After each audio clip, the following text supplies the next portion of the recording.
మన ఆరాధనకు సహాయకరంగా బైబిల్ గ్రంథంలో నుంచి ధ్యానం చేద్దాం. గత వారంలో దేవుని రాజ్యమును గురించిన సంగతులు, కింగ్డమ్ ఆఫ్ గాడ్ అనే సంగతులు, ముఖ్యంగా మరి ఎవరెవరు ఈ యొక్క దేవుని రాజ్యాన్ని ప్రకటన చేశారు. దేవుని రాజ్యం అంటే గాడ్స్ రూల్, ఆయన యొక్క పరిపాలనని. కింగ్డమ్ గాడ్ అంటే ఆయన సోవర్నిటీ, అంటే ఆయన సార్వభౌమాధికారం అన్నమాట. He will take care of everything. అది సార్వభౌమాధికారం అని అంటే మరి అంతా ఆయన యొక్క పరిధిలోనే జరుగుతుంది అన్నమాట. అది తర్వాత ఆయన అథారిటీ, రూలు, సార్వభౌమాధికారము అంతా ఇట్స్ కింగ్డమ్ ఆఫ్ గాడ్ అని. కనుక ఈ కింగ్డమ్ ఆఫ్ గాడ్ అనే ఈ అంశము ప్రారంభంలో ఆది సంఘములో ప్రకటన చేశారు. దేవుని రాజ్యమును గురించి ప్రకటించడం అంటే ప్రభు యొక్క సువార్తను ప్రకటించడమే, ఇంకా వేరేగా ఏమి లేదు. కానీ యేసు సువార్త అనగా ప్రభువును గురించిన సువార్త, గుడ్ న్యూస్ ప్రకటన చేయటం అన్నమాట. మీకు కొన్ని సందర్భాలు నేను చెప్పాను, ఒక 5 సందర్భాలు ఐ జస్ట్ రిపీట్ చేస్తాను. మొట్టమొదటిగా ఫిలిప్పు మరి సమరయలో ఆయన దేవుని సువార్తను, అలాగే దేవుని రాజ్యమును గురించి ప్రకటన చేశారు. అలాగే పౌలు ఆయన సువార్త దండయాత్రలో, 2వ సువార్త దండయాత్రలో ఆయన పిసిడియన్ అంతియోకులో ఆయన దేవుని రాజ్యమును గురించి అనగా సువార్త ప్రకటన చేశారు. అంతియోక సంఘం అదే ఉద్దేశంతో పంపింది. తర్వాత మరి ఎఫెసు సంఘంలో కూడా, ఎఫెసి ప్రాంతంలో కూడా మరి పౌలు మరి దేవుని రాజ్యమును గురించి సువార్త గురించి ప్రకటన చేశారు. తర్వాత మిలేతు అని ఒక టౌన్ అని చెప్పుకోవాలి. అది పెద్ద సిటీ కాదు, కానీ అక్కడికి పౌలు నడుచుకుంటా వచ్చినప్పుడు, అంటే కొంతవరకే వచ్చాడు, తర్వాత ఆయన ఓడ ఎక్కి ఆ ఐలాండ్కి వచ్చాడు అనమాట. ఈ మిలేత్ అనే స్మాల్ ఐలాండ్, దాని సౌత్లో పద్మస్ ద్వీపం ఉంటుంది అనమాట. ఇదంతా కూడా మరి ఏజెన్ సీ అంటారు, ఏగెన్ సీ అంటారు అనమాట. ఆ యొక్క సముద్రంలో ఉన్న స్మాల్ చిన్న చిన్న దీవులు అనమాట. ఈయన సువార్త దండయాత్రలు ఆ విధంగా ప్రయాణం చేస్తూ దేవుని రాజ్యమును గురించి ఆయన సువార్త ప్రకటన చేస్తూ మిలేతు, అక్కడి నుంచి మరి ఆయన తర్వాత రోమాలో కూడా ఆయన సువార్తను అనగా దేవుని రాజ్యమును గురించి ఆయన ప్రకటన చేశారు. అంటే లాస్ట్గా ఆయన ఖైదీగా ఇంప్రిజన్డ్, ఆయన యెరూషలేములో ఆయన పట్టుకున్నారు. తర్వాత మరి కైసరకి తీసుకెళ్ళారు. అక్కడి నుంచి ఓడ ఎక్కించారు, అక్కడి నుంచి రోమా తీసుకెళ్ళారు. ఆ రోమాలో అక్కడ కూడా ఆయన సువార్తను ప్రకటన చేశారు. చూడండి, చాలా శ్రమల్లో గుండా ఆయన వెళ్ళినట్లుగా మనం చూస్తాం. మరి ఆయన మెయిన్ ఉద్దేశము సువార్తను ప్రకటన చేయటం, అదే దేవుని రాజ్యమును గురించి ప్రకటన చేయటం అనేది చాలా ప్రాముఖ్యమైనది. అదే రక్షణ గురించిన సందేశం అన్నమాట. దేవుని రాజ్యం అంటే రక్షణ గురించిన సందేశము. తర్వాత దేవుని రాజ్యం అంటే దేవుని నమ్ముకున్న వారు, అంటే విశ్వాసులను వారి యొక్క హృదయాలలో ఆయన యొక్క పరిపాలన, ఆయన rule and God's rule over believers, అది కింగ్డమ్ ఆఫ్ గాడ్ అని. తర్వాత మూడవది ఏంటంటే ప్రభువు భూమి మీద ఉన్నప్పుడు ఆయన యొక్క డామినెంట్ థీమ్ అంటే ఏంటంటే ఆయన ముఖ్య ప్రసంగం ఏంటంటే దేవుని రాజ్యాన్ని గురించి. అంటే దేవుని రాజ్యం అంటే పరలోకమే. దేవుని రాజ్యం అంటే ఏంటండి, Kingdom of God, Kingdom of haven అంటాం. అంటే కింగ్డమ్ ఆఫ్ గాడ్ అంటే దేవుని రాజ్యము, కింగ్డమ్ ఆఫ్ హెవెన్ అంటే దేవుని పరలోక రాజ్యము. యూదులు సహజంగా వాళ్ళు దేవుని పేరు అంటే పదే వాళ్ళు ఉచ్చరించరు, వాళ్ళకి భయం అన్నమాట. అందువలన మరి మిగిలిన వాళ్ళు దేవుని రాజ్యం అన్నారు, కానీ మత్తయ్య పరలోక రాజ్యం అన్నారు. పరలోక రాజ్యం అన్నా దేవుని రాజ్యం అన్నా ఈ రెండు ఒకే భావం, ఒకే మీనింగు. అయితే వారు అలాగ ఉపయోగించారు అంతవరకు. అయితే మెట్టుకు ఇదంతా కూడా దేవుని రాజ్యం గురించే ప్రకటన. మనం కూడా దేవుని రాజ్యం గురించి ప్రకటన చేసేవారు అన్నమాట. మెయిన్ ప్రకటన చూడండి. పౌలు జీవితంలో ఈ శ్రమల్లో కూడా ఆయన వెళుతున్నప్పుడు, అంటే అపోజిషన్, శ్రమలు అంటే ఏంటంటే వ్యతిరేకత అన్నమాట. అంటే సువార్త ప్రకటన చేస్తున్నప్పుడు యేసు ప్రభు వారు మెస్సీ అని యూదులకు ప్రకటిస్తున్నప్పుడు దాన్ని వాళ్ళు అది జీర్ణించుకోలేకపోయారు అనమాట. అది వాళ్ళకి మింగుడు పడటలా. ఎందుకంటే ఏంటి, నజరేతులో ఉన్న యేసుని తీసుకుని వచ్చి మెస్సయ్య అని ఈయన బోధ చేస్తున్నాడు అని పౌలు మీద మరి విరుచుకుపడ్డారు ఈ యూదులు, లేక ఈ యోధా నాయకులు. మరి జీలట్స్ అంటారు అనమాట. జీలట్స్ అని అంటే ఉత్సాహవంతులు అనమాట. ఈ మతంలో ఉత్సాహంగా మాట్లాడేవాళ్ళు. తర్వాత మరి జుడైజర్స్ అంటారు అనమాట. వీళ్ళేమో ధర్మశాస్త్ర ప్రకారం సున్నతి పొందాలని వీళ్ళు ఒకళ్ళు అనమాట. ఎన్నో శ్రమలు అనగా గుడ్ న్యూస్ని చెప్పడానికి యేసు ప్రభువారు రక్షకుడు, ఆయన మెస్సయ్య, మరి మీరు చూస్తున్న మెస్సయ్య ఈ యేసే అని ఆయన చెప్పటంలో వాళ్ళందరూ ఆయనకి వ్యతిరేకులయ్యారు. చాలామంది నమ్మారు, యూదుల్లో కొంతమంది, ప్లస్ అన్యులు అంటే గ్రీకులో నుంచి రోమీలు, అలాగా గ్రీకు చెందినవారు, అంటే గ్రీకు భాష మాట్లాడేవారు, రోమా అంటే వాళ్ళు లాటిన్ మాట్లాడేవాళ్ళు. మరి వాళ్ళందరూ మరి ప్రభుని అంగీకరించారు. సో అలాగా దేవుని రాజ్యం గురించి సువార్త ప్రకటించబడుతూ ఉన్నది. మరి దేవుని రాజ్యం యొక్క మరి నెగిటివ్ యాటిట్యూడ్ ఏంటంటే, మరి దేవుని రాజ్యం అంటే ఏమిటో మనము తిరిగి పౌలు రాసిన పత్రికలో మనం చూస్తాం. అంటే దేవుని రాజ్యమునకు ఎవరు వారసులు, దేవుని రాజ్యం అంటే పరలోకానికి ఎవరు వారసులు అని నెగిటివ్గా, అంటే నెగిటివ్ అంటే ఎవరు అర్హులు, ఎవరు అర్హులు, ఎవరు అనర్హులు, లేకపోతే ఎవరు వారసులు, పరలోక రాజ్యానికి ఎవరు వారసులు. చూడండి, ఒక వచనాన్ని మీకు చూపిస్తాను. 1 కొరింథీయులకు రాసిన పత్రిక 6వ అధ్యాయము 9-10 వచనాలు చూస్తే, కొరింథీయులకు రాసిన మొదటి పత్రిక పౌలు కొరింథీయులకు రాస్తూ, ఎఫెసీ ప్రాంతం నుంచి ఆయన రాస్తూ, అక్కడ వెళ్ళకముందు ఒక ఉత్తరం రాస్తూ, ఉత్తరం రాసిన తర్వాత అది ఎవరో తీసుకుని వెళ్ళాలి, పోస్టులు వేయటం కాదు. ఇప్పుడు అక్కడికి వెళ్ళాలంటే పౌలు లెటర్ రాసాడంటే who will take care of, who will take that, ఈ ఉన్న పని వాళ్ళతో పంపించేవాడు. తిమోతి, తర్వాత ఇంకా తన లూక్, ఇంకా తర్వాత మరి తీతు, తర్వాత ఇంకా ఉన్నవాళ్ళు కొంతమంది ఉన్నారు, వాళ్ళు ద్వారా, తిమోతి ద్వారా ఇలాగా మరి పత్రికలు పంపటం జరిగింది. అవన్నీ వేరే ఎప్పుడైనా సందర్భం వచ్చినప్పుడు మనం తెలుసుకోవచ్చు. కానీ అయితే రాసేటప్పుడు ఆయన దేవుని రాజ్యాన్ని గురించే ఆయన రాస్తున్నాడు. చూడండి, కొరింథీయులకు రాస్తూ, కొరింథీ పట్టణం అంటే చాలా భయంకరమైన పట్టణము, అది ఇమ్మోరల్ సిటీ అని దానికి గొప్ప పేరు ఉందన్నమాట. సో దానికి ఆయన ఉత్తరం రాస్తూ, అనగా లెటర్ రాస్తూ, పత్రిక రాస్తూ 1 కొరింథీ 6 అధ్యాయము 9వ వచనం చదవండి ఒకసారి. అదిగో అన్యాయస్తులు అంటే వికెట్, దేవుని రాజ్యమునకు మీకు తెలియదా? దేవుని మరి రాజ్యానికి వారసులు ఎవరండి వారసులు? అన్యాయస్తులు. అన్యాయస్తులు అంటే వికెట్ పీపుల్ అనమాట. ట్రాన్స్లేషన్ ఏం రాశారు అంటే దే ఆర్ వికెట్. అన్యాయస్తులు అంటే ఏంటంటే అది వికెట్ పీపుల్ అనమాట. సో వాళ్ళు దేవుని రాజ్యానికి వారసులు కారు అంటే నెగిటివ్ యాటిట్యూడ్లో చెబుతున్నాడు అనమాట. ఎవరు వారసులు, వాళ్ళు వారసులు కారు.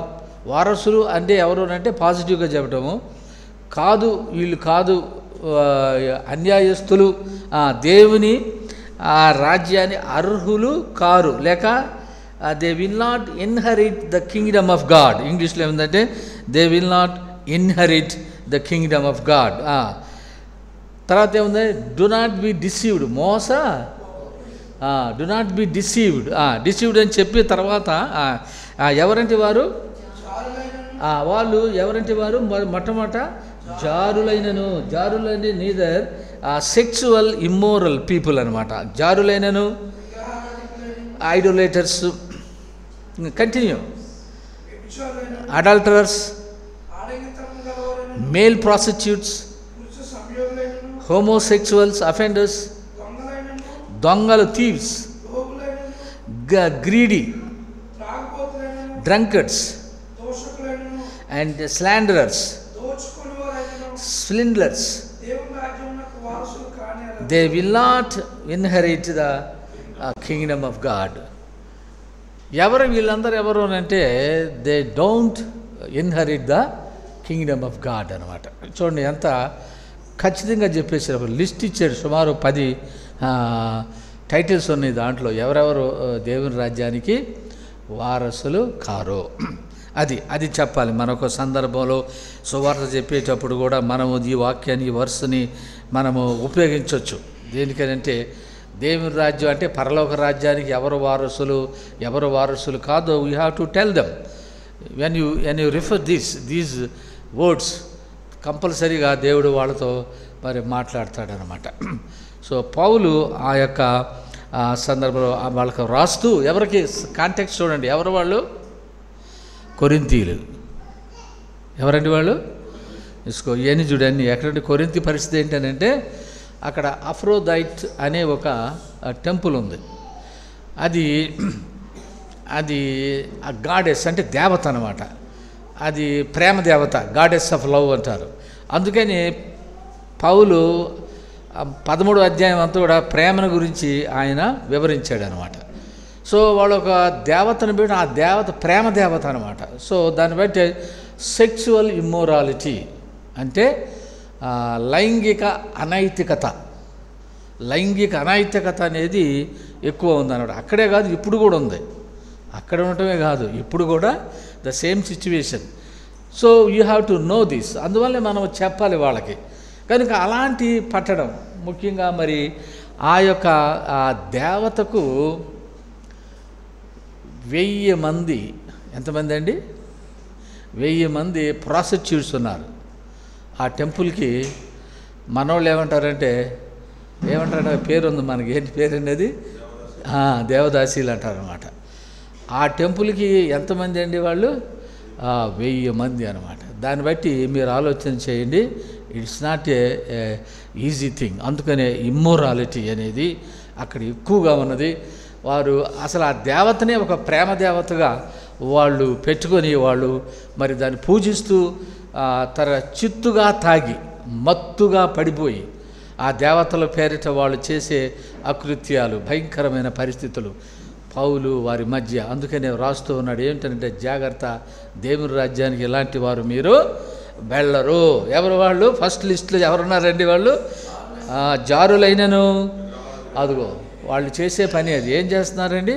ఐడోలేటర్స్, విగ్రహారాధన చేసేవారు దేవుని రాజ్యానికి వెళ్ళరంటే, అదిగో మమ్మల్ని మీరు విమర్శిస్తున్నారు, విగ్రహాల పేరు చెబుతున్నారు. మన పేరు ఎత్తలేదు, విగ్రహాలు చెప్పుకొని హక్కుంది మనకి. ఎవరు ఫలానా పేరెత్తితే సమస్య, కానీ నువ్వెవరు వద్దు బైబిల్ చెప్పొద్దు అంటానికి నీకేం పని? అది విగ్రహారాధన చేయవద్దని క్లియర్గా ఉంది. మాకు అధికారం ఇచ్చింది. ఏంటది? ప్రభుత్వం. అంటే దేవుడే దాన్ని ఏర్పాటు చేశాడు. కనుక విగ్రహారాధికులైనను, అదిగో మీరు విగ్రహాల గురించి చెబుతున్నారు. అయ్యా, విగ్రహారాధన ఆనాడు పౌలు కొరింథీయులకు రాస్తూ విగ్రహారాధికులైనను, తర్వాత ఎవరుంటారనంటే వ్యభిచారులైన, అక్కడ ఎక్కువగా మరి అదే మరి పరిస్థితులు అలా ఉన్నాయి. అందుకని ఆయన రాస్తూ ఉన్నాడు. తర్వాత ఇంకెవరండి వాళ్ళు? ఆడంగితనం గలవారైనను. ఆడంగితనం అంటే ఎవరంటే మేల్ ప్రాస్టిట్యూట్స్ అట. లేడీస్ ప్రాస్టిట్యూట్స్ వేరు, మేల్ ప్రాస్టిట్యూట్స్ కూడా ఉన్నారట. చూడండి ఎంత భయంకరం ఆ సిటీ పరిస్థితి ఏంటో ఈ వచనాల్లో మనం చూడగలం. ఆయన రాస్తున్నాడంటే మరి హృదయంలో ఉంది కదా ఆ విషయాలు. ఆయన రాస్తున్నాడంటే ఏంటి? ఏదో సింపుల్గా రాయటం కాదు, అక్కడ పరిస్థితులను బట్టి ఆయన రాస్తున్నాడు. అలాంటి వారు ఉన్నారు. వారే కాదు, ఇంకెవరు అంటే హోమోసెక్సువల్స్. అది ప్రపంచమంతా ఉన్నారు ఇప్పుడు. అన్ని దేశాల్లో మనం చూస్తున్నాం హోమోసెక్సువల్స్ అంటే మన తెలుగులో ఏం రాయించారంటే పురుష సంయోగులు, అంటే పురుషులు వివాహం చేసుకోవటం అనమాట. అది ఇప్పుడు దేవుడేమో స్త్రీ పురుషులు పెళ్లి చేసుకోమని ఆయన చెప్తే వీళ్ళు ఏం చేశారు అంటే పురుషులు అంటే ఇది సాతాను యొక్క ఆలోచన. ఇది చూసారండి, దేవుని వాక్యానికి వ్యతిరేకం. కానీ చాలా కష్టం ఇక సువార్త చెప్పడానికి. అమెరికాలో కూడా ఇక వాళ్ళు ఏం చేయలేక కొంతమంది లైసెన్స్ కూడా ఇచ్చేశారు. అలాంటి పరిస్థితులు ఉన్న భయంకర పరిస్థితుల్లో మనము చూస్తున్నాం. అందుకని పౌలు రాస్తున్నాడు, జాగ్రత్త. మరి ఇదే చాలామంది ప్రెసిడెంట్స్ దీన్ని ఖండించారు. అబ్బాయి, homosexual it's not biblical, you should not practice this, you should not give the licence to this people to get marry man కదా, అది తప్పు, దేవుని వాక్యానికి వ్యతిరేకం. అలాంటి పరిస్థితులు రాస్తున్నాడు. తర్వాత మరి దొంగతనాలు ఎక్కువగా జరుగుతూ ఉంటాయి. దొంగతనాలు, మరి తర్వాత దొంగలే కాదు, ఇంకెవరున్నారని, లోబులు అంటే గ్రీడీ, అంటే లోభత్వం అన్నమాట. డబ్బు దగ్గర ఎంత పని చేస్తారనమాట. లోభి అంటే ఏంటంటే మనీ కోసము ఎంత అయినా చేసేవాడిని లోబి అంటారు. లోబులు, త్రాగుబోతులు అంటే డ్రంకర్డ్స్, అది కామన్. అది అక్కడ దేవత అని అంటేనేమోగా ఇక తాగేయటమే, చిందులేయటమే, తందనాలాడటమే, అది అప్పుడు జరుగుతుంది, ఇప్పుడు కూడా జరుగుతుంది. ఇప్పుడు ఈ పండగల్లో జరిగేది ఏంటండి, మన పేర్లు ఎత్తే అవసరం లేదు, కానీ పండగలో జరిగేది సేమ్ కొరింథీ యాటిట్యూడే. ఏంటనంటే అది అంతా కూడాను చిత్తుగా తాగటం, డబ్బులు దండుకోవటము, చేయటము, ఇలాగా భయంకరమైన పరిస్థితులు ఇప్పుడు ప్రజెంట్ ఈ సిచ్యువేషన్లో మనం చూస్తున్నాం. వాళ్ళే కాదు, దొంగలు, లోబులు, తర్వాత త్రాగుబోతులు, తర్వాత దూషకులు అంటే దే ఆర్ స్లాండరర్స్, వారు దూషించేవాళ్ళు అనమాట. దూషకులు అనగా, దూషకులు అంటే అపవాదులు, అంటే అక్యూజర్స్, దూషించేవాళ్ళు. తర్వాత అపవాదులు అంటే ఇతరుల మీద నేరాలు మోపేవారు అనమాట. ఆ క్యారెక్టర్స్ ఉన్నారు, అక్కడ కూడా ఉన్నారు. తర్వాత దోచుకునే స్లెండర్స్ అంటే వీళ్ళు మోసగాళ్ళు, మోసం చేసి దోచుకునేవాళ్ళు అనమాట. సో వీళ్ళందరూ దేవుని రాజ్యమునకు వారసులు కానేరరు. అది మనం చెప్పవలసిందే. గాస్పల్ ఎలా చెప్తారండి, అప్పుడు సాబీగా చెప్పాము, ఇప్పుడు ఈ రెఫరెన్సులు తీసి మనం చెప్పాలి అంటే కొద్ది కష్టమే. ఎఫ్ఎస్సి 5:5 కూడా ఒక వచనం చదువుతాం చూడండి. ఎఫ్ఎస్సీలు రాసిన పత్రిక 5వ అధ్యాయము 5వ వచనము పౌలే రాస్తున్నాడు. మళ్ళీ అక్కడ కూడా ఒక గుడి ఉంది, అది అర్తిమీదేవి గుడి. అక్కడ 5:5 చదువున 5:5 ఎఫ్ఎస్సి 5:5 అదుగు. మళ్ళీ ఎక్కడ ఎవరు వెళ్ళరండి దాంట్లో పరలోక రాజ్యంలో ఎవరు వెళ్ళరండి? వ్యభిచారి అయినను, అపవిత్రుడైనను, విగ్రహారాధికుడైన, లోబి అయినను, క్రీస్తు యొక్కయు దేవుని యొక్క రాజ్యమునకు హక్కుదారుడు కాడు అన్నమాట. అంటే no inheritance in the kingdom of Christ and of God. కనుక ఇలాంటి వారు దేవుని రాజ్యములో ప్రవేశింపలేరు. 5వ వచనములో వ్యభిచారి అయినను, అపవిత్రుడైనను, విగ్రహారాధుడైనను. ఈ ఎఫ్ఎస్సీలు రాస్తుంది కూడా ఎవరు? పౌలు గారే. ముందు అక్కడ రాశాడు. ఎఫ్ఎస్సీలు కూడా కొద్దిగా లేట్గా రాస్తున్నాడు. ఎఫ్ఎస్సీలకు ముందు ఇది రాశారు, ఏది కొరింథీయులు రాసినప్పుడు. అదే సేమ్ టాపిక్, అదే రెఫరెన్స్ అనమాట. సో ఇక్కడ కూడా భయంకరమైన పరిస్థితి మనం చూస్తామన్నమాట. ఇక్కడ ఎఫ్ఎస్సి 5:5 కూడా. కనుక వీళ్ళు దేవుని రాజ్యానికి వారసులు కానేరరు. 5:5 మరి హక్కుదారుడు కాడు, ఏమండి, స్వతంత్రించుకొనరు, హక్కుదారులు కారు అని మరి 5:5 మనం చదువుతాం అన్నమాట. చూడండి, ఇంకొక వచనం కూడా చదువుతాము. అపోస్తుల కార్యగ్రంథము 17:7. అపోస్తుల వెనక్కి వెళదాం మరలా. అపోస్తుల కార్యగ్రంథము 17:7. వీరందరూ అదిగో వీరందరూ యేసు అని ఒక వేరొక రాజున్నాడని చెప్పి కైసరు చట్టమునకు విరోధముగా నడుచుకుని వారు అని కేకలు వేసిరి. ఇక్కడ వీళ్ళు కూడా దేవుని రాజ్యాన్ని గురించి ప్రకటన చేస్తున్నారు. ఎక్కడనండి ఇది? అపోస్తలుల 17:7 అంటే తెస్సలోనికలో ప్రకటన చేస్తున్నారు. ఎక్కడ ప్రకటన చేస్తున్నారండి వీళ్ళు? తెస్సలోనిక పట్టణంలో వాళ్ళు సువార్తను ప్రకటిస్తున్నప్పుడు అక్కడ వాళ్ళకి షెల్టర్ ఇచ్చింది ఎవరు అంటే యాసోను. ఆ యాసోను ఆయన మరి యూదుడు కనుక మరి యూదులకి ఆయన షెల్టర్ ఇచ్చాడు. అక్కడికి వెళ్ళిన తర్వాత వీళ్ళు ఆయన ఇంట్లో ఉంటూ ఈ యొక్క పార్టీ లేకపోతే మరి జత పనివారు పౌలుతో ఉన్న సేవకులు అందరూ కలిసి మరి సువార్త ప్రకటిస్తున్నప్పుడు వాళ్ళ మీదకు వచ్చిన అభియోగం చూడండి. వీరందరూ అంటే వాళ్ళందరూ ఒక పార్టీ గుంపు, వీరందరూ యేసును వేరొక రాజు ఉన్నాడని చెప్పి, అసలే కైసరు రాజు కదా, వీళ్ళు చెప్పేది ఏంటంటే వేరొక రాజు ఉన్నాడని చెప్తున్నాడు అని ఈ ప్రజలను రెచ్చగొట్టడానికి, అంటే వేరొక రాజ్యం ఉన్నది, అంటే వేరొక రాజు ఉన్నాడు, మనకి ప్రస్తుతము ఎవరున్నారు, కైసరు రాజు. వీళ్ళు అనగా యూదులు, ఇదిగో ఈ సువార్తికులు పౌలు వాళ్ళ పార్టీ వీళ్ళందరూ ఏం బోధిస్తున్నారు అని అంటే మనకి మన చట్టానికి వ్యతిరేకంగా ఏదండి ఇది, వీరందరూ అదిగో యేసు అంటే మెస్సియా వేరొక రాజు ఉన్నాడని చెప్పి, అదిగో కైసరు చట్టం అంటే డిక్రీ, కైసరు యొక్క చట్టానికి కైసరు డిక్రీస్ కొన్ని ఉన్నాయి, ఆ చట్టానికి వ్యతిరేకముగా వాళ్ళు విరోధంగా నడుచుకునే వారిని కేకలు వచ్చాయి. యాక్చువల్గా వాళ్ళు విరోధంగా నడుచుకుంటున్నారా, సువార్త ప్రకటన చేస్తున్నారా? మరి సువార్త ప్రకటన చేస్తున్నప్పుడు వాళ్ళందరూ ఎలాగ వచ్చారో చూడండి. ఎలాగనంటే యాక్చువల్గా యేసు ప్రభు రాజు, ఆయన రాజ్యం వేరు, ఆయన రాజ్యము దేవుని రాజ్యము. ఆ దేవుని రాజ్యం నుంచి వారు చెబుతున్నప్పుడు మరి మనకు ఒక రాజు ఉన్నాడు కదా, మనకు రాజు అంటే కైసరు రాజు ఉన్నాడు కదా, మళ్ళీ వీళ్ళొక రాజుని ప్రకటన చేస్తున్నారు ఏంటి, మరి ఈయన కదా రాజు అని ఆ యొక్క విధానాన్ని వీళ్ళు వ్యతిరేకంగా మనకు ప్రకటన చేస్తారు. చూడండి సాతానుడు ఎలాగా వారిని దారి మళ్ళిస్తున్నాడో వాళ్ళ మనస్సుల్ని దేవుని సువార్తను ప్రకటించకుండా.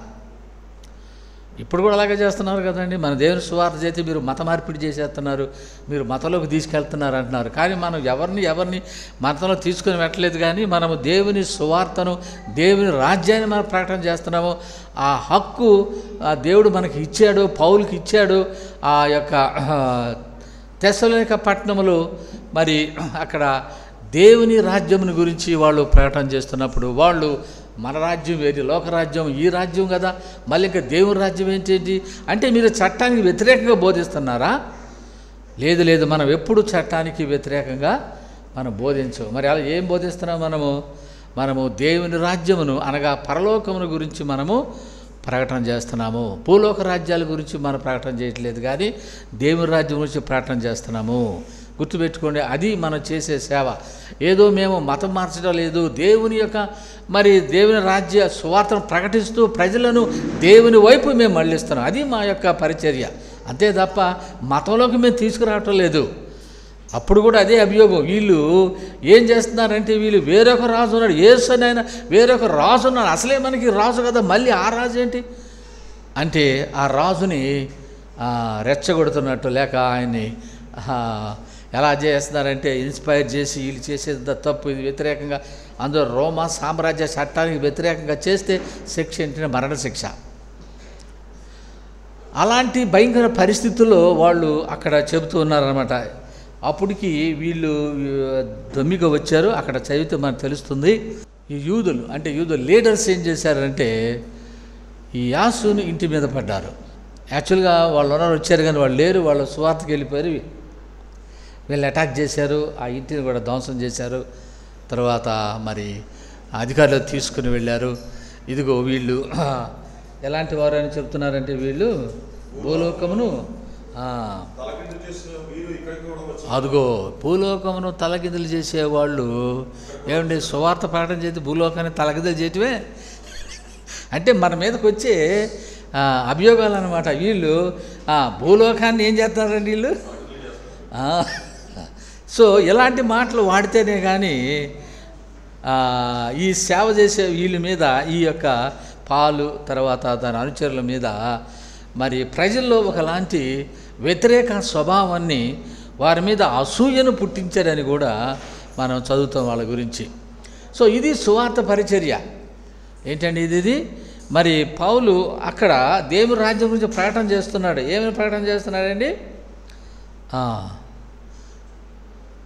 అది ప్రభు యొక్క రాజ్యము ప్రకటన చేస్తున్నప్పుడు, క్రీస్తుని ప్రకటన చేస్తున్నప్పుడు, క్రీస్తు రాజ్యం గురించి ప్రకటన చేస్తున్నప్పుడు, అది పరలోకము అని ఆయన ప్రకటన చేస్తున్నప్పుడు మనము ఈ యొక్క వ్యతిరేకత, అపోజిషన్ని మనం తప్పనిసరిగా ఎదుర్కొంటాం.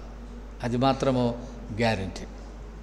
అందువల్ల సువార్త చెప్పేవాళ్ళు, దేవుని రాజ్యం చెప్పేవారు మనకు కావాలన్నమాట. ఈజీ మెథడ్ ఏంటంటే, ఈజీగా ఏంటంటే యేసుప్రభు స్వస్థపరుస్తాడు రమ్మనంటే వచ్చేస్తారు. ఈజీ మెథడ్ అనమాట. ఎందుకనంటే దేవుని రాజ్య సువార్తను మనం ప్రకటన చేయాలి. ప్రజలు మరి ఎలాగ ఎక్కువగా అట్రాక్ట్ అవుతున్నారంటే, ఒక స్వస్థత ఆయన వచ్చాడు, మన రోగాలు బాగవుతాయని వెళ్ళేవాళ్ళు. అఫ్కోర్స్ దేవుడు బాగు చేస్తాడు, అది వేరే సంగతి. నీ విశ్వాసం ఉంటే బాగు చేస్తాడు, అది వేరే సబ్జెక్ట్, అది కాదు. అయితే ఇక్కడ పౌలు చేసిన పని ఏంటంటే దేవుని రాజ్యమును గురించి ఆయన ప్రకటన చేస్తున్నాడు. మనము మరి మనకి వ్యతిరేకత వస్తుంది ప్రభు రాజ్యం గురించి చెప్పేటప్పుడు. తర్వాత కొలస్సీ 13-14లో కూడా మనం చదువుతాం. చూడండి, కొలస్సీలు రాసిన పత్రిక, అది కూడా పౌలు రాశాడు కదండి. మరి ఆయన మరి ఇది కూడా రోమలో ఉన్నప్పుడే రాశాడు. ఎందుకనంటే సిచ్యువేషను అక్కడ ఎలా ఉందనంటే, ఆయన ఆల్రెడీ ఇంప్రిజన్మెంట్లో ఉన్నాడు. ఆయన అక్కడ బందీగా ఉంచేశారు అక్కడ రోమాలో. అప్పుడు ఆయన అక్కడ కూర్చొని ఆయన రాస్తున్నాడు అనమాట. ఎవరికి? కొలసీలకు రాస్తున్నాడు. ఎఫ్సీలకు కూడా అదే. తర్వాత కొలసీలకు రాస్తూ ఆయన 13వ వచనంలో చదవండి. అది 13వ వచనంలో ఏం రాయబడిందంటే, ఆయన మనలను అది అంధకార సంబంధమైన అధికారము నుండి విడుదల rescued us from the dominion of darkness. అంధకార సంబంధమైన వాడు విడుదల చేసి అదిగో తాను ప్రేమించిన and brought us into the kingdom of son he loved. ఆయన ప్రేమించిన రాజ్యం, మళ్ళీ అక్కడ కూడా రాజ్యం ఏంటంటే దేవుని రాజ్యమే. ఆ దేవుని రాజ్యంలోనికి మనలను తీసుకుని వచ్చాడు. అయితే మనము ప్రజలను ఎక్కడ తీసుకెళ్తున్నామనంటే దేవుని రాజ్యంలోకి తీసుకొస్తున్నామే తప్ప వారిని మనం మతంలోనికి మనము తీసుకురావటం లేదు. You must clearly say this. మనము ప్రజలకి ఇది క్లియర్గా చెప్పాలన్నమాట. వాళ్ళకి అర్థం కావటం లేదు. వాళ్ళు అంతసేపు మతం వైపు వెళ్ళిపోతున్నారు. అందుకని పౌలు చెప్తున్నాడు, మేము అంధకార సంబంధమైన అధికారం అంటే సాతాను యొక్క అధికారములో నుండి, అంధకార సంబంధమైన మరి చీకటి శక్తులు కలిగిన మరి సాతాను యొక్క అధికారము క్రింద నుండి విడుదల చేసి తాను ప్రేమించిన తన కుమారుని రాజ్య నివాసులుగా మనలను, అంటే దేవుని రాజ్యము అనగా పరలోక రాజ్యానికి మనలను ఆయన అర్హులుగా చేశాడు. అది అర్థమైందండి. 14వ వచనం చదవండి. 14వ వచనంలో అదుగో ఇన్ హూమ్ ఆ కుమారుని యందు we have redemption, the forgiveness of since. Redemption, విడుదల. తర్వాత ఏం జరుగుతుందండి? ఇప్పుడు ప్రభువునకు అంటే ప్రభు నమ్ముకుంటే మనకి విడుదల, మనకి విముక్తి, నీ పాపాల నుంచి నీవు విడిపించబడటం జరుగుతుంది. ఆయన రాజ్యానికి నీవు వారసులవుతావు. అది గాస్పల్, అది సువార్త మనం చెప్పవలసిందన్నమాట ప్రజలకి. అది ఎందుకంటే లోకానికి ఇది అర్థం కాదు. వాళ్ళు ఏమంటారంటే ఇది మతాన్ని బోధిస్తున్నారా? ఇది పౌలు చెప్పేటప్పుడు కూడా వీళ్ళు చట్టానికి వ్యతిరేకంగా చెబుతున్నారు అంటున్నాడు.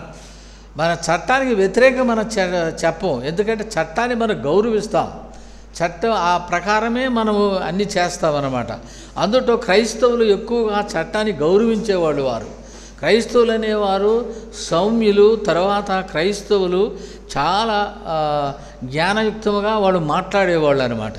మీరు అనుకున్నట్లు లోక సంబంధమైన వారు కారు.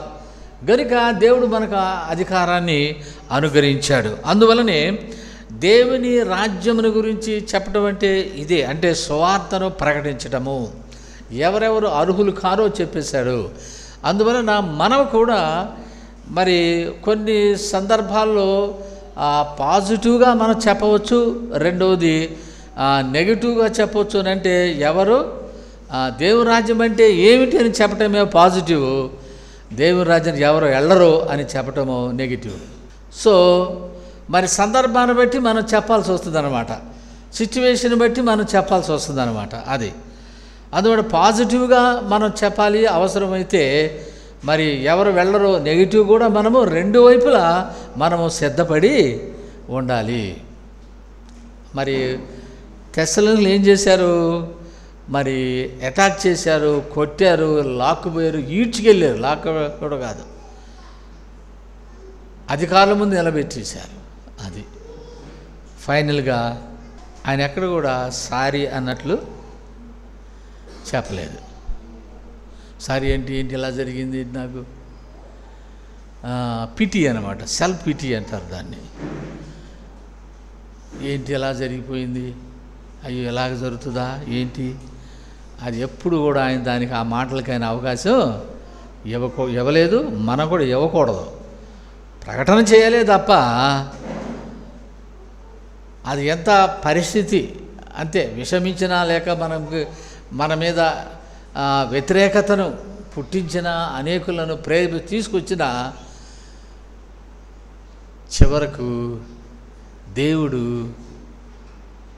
మనం చేసే పనిని ఆయన చూస్తూ ఉన్నాడు. ఎవరు ఏమి మనలను ఆయన సెలవు లేకుండా సార్వభౌమాధికారులు మనల్ని ఎవరు కూడా తాకలేరు. ఒకరెవరైనా నీ మీద చేయి చేసుకున్నా, ఒకవేళ నీ మీద ఎవరైనా అటాక్ చేసినా దేవుడే అక్కడున్న వారి గురించే ఆయన ఎదుర్కొంటాడనమాట. మేము స్టూడెంట్స్ మినిస్ట్రీలో ఉన్నప్పుడు ఒక సహోదరి యమనస్తురాలు, బిఎస్సి బిఈడి తెనాలి, వాళ్ళ ఫాదరు కమ్యూనిస్ట్ లీడరు. ఈ అమ్మాయి యేసు ప్రభువును నమ్ముకొని రక్షణలోకి వచ్చిన తర్వాత తను మరి కులి వ్యాలీ అనగా హిమాచల్ ప్రదేశ్ మిషనరీగా పంపించారు.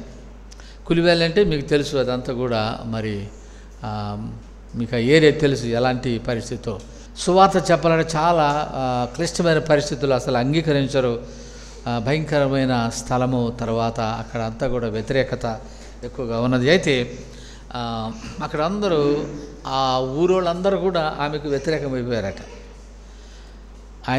ఆవిడ్ని పంపించేయటానికి, నువ్వు ఎక్కడి నుంచి వచ్చావో నువ్వు అక్కడికి వెళ్ళిపోవటమే మంచిది, అలాగా నువ్వు వెళ్ళకపోతే తగిన శాస్తి మేము చేస్తాము, మేమే బలవంతంగా నేను పంపించాల్సి వస్తుంది, మీరందరూ వెళ్ళిపోండి అని ఊర్లో అందరూ వచ్చేసి ఈమెను అటాక్ చేశారు అనగా అడిగారు, మీరు వెళ్ళిపోవాలి అని అంటే, అయితే ఇప్పుడు ఏం చేయాలి? తను ఒక్కతే లేడీ, అన్మ్యారీడ్, ఏం చేయాలని అంటే ప్రార్థన చేసుకుంది.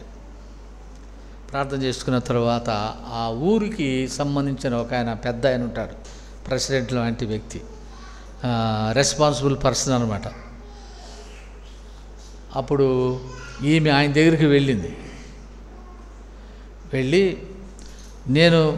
నేను వచ్చిన పని ఏమిటో, నేను దేవుని రాజ్యాన్ని గురించి చెప్పటానికి, సువార్త ప్రకటన చేయటానికి వచ్చాను, మతం మార్చడానికి నేను రాలేదు. ఎవరి ఇష్టం వచ్చింది వాళ్ళు, అనగా వాళ్ళకి ఇష్టమైతే ప్రభువుని నమ్ముకుంటారు అంతే తప్ప నేను ఎవరిని బలవంతం చేసి నేను మార్చడం లేదు. నేను సువార్త ప్రకటన చేసుకుంటున్నాను. మరి నన్ను వెళ్ళిపోమంటున్నారు, మరి మీరు వెళ్ళిపోమంటే, ఎందుకంటే మీరు అధికారి కనుక ఈ గ్రామానికి, మీరు వెళ్ళిపోమంటే నేను వెళ్ళిపోతా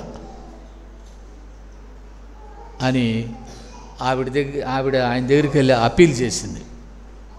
దేవుడు ఆయనలో పనిచేశాడు. అసలు ఎవరు వెళ్ళమన్నారు మిమ్మల్ని? ఫస్ట్ ప్రశ్న ఏమన్నాడంటే, అతను అన్యుడండి, నువ్వు వెళ్ళటానికి వీల్లేదు, నువ్వు ఇక్కడే ఉండాలి, ఎవరైనా ఏదైనా అంటే నా దగ్గరికి రా, నేను పర్మిషన్ ఇచ్చేస్తున్నాను, నీ పని నువ్వు చేసుకో. ఎవరు చేశారు ఈ పని? యూనియన్ చేయదు.